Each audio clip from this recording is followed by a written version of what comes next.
বর্ষা plan করছে এবং জুবায়ের যখন মারা যায় তখন বর্ষা উপস্থিত ছিল সেখানে।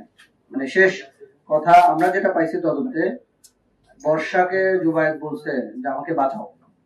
এখন পর্যন্ত তদন্তে যতটুকু পাইছে, বর্ষা বলছে তুমি না শুনলে আমি মাহিরের হব না, এই টাইপের একটা ইয়া ছিল। আর আমাদের তদন্তে যেটা উঠে আসছে, দোতলা থেকে সে বাঁচার জন্যই মূলত, বর্ষাদের বাসা তো 5 তলায়, 3 তলায়, বর্ষার 3 তলায় সিঁড়ি গোড়ায় ছিল এবং সে পুরা নিচের ইয়েটা দেখছে। যে হত্যাকাণ্ড যে হয়েছে বর্ষা নিজে কনফার্ম হয়েছে।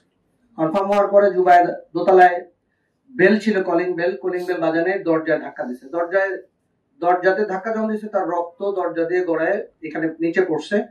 আর একটা ইন্টারেস্টিং ইয়ে হলো, দোতলায় যিনি ছিলেন ওনার ওজন অনেক বেশি। আপনারা ইয়া করলে দেখবেন যে উনি অলমোস্ট 150 কেজি ওজনের এক ভদ্রলোক।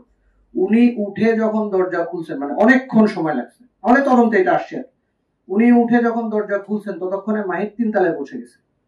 দোতলায় ধাক্কা 3 তলায় পৌঁছানোর পরে সে ইয়াকে পাইছে, বর্ষাকে পাইছে। ওইখানে এসে বর্ষাকে বলছিল আমাকে বাঁচাও। বর্ষা যেহেতু চাইছে যে জুবায়ের চলে যাক, সে আর কোনো হেল্প করে নাই, বলছে যে তখন ওইখানেই জুবায়ের পড়ে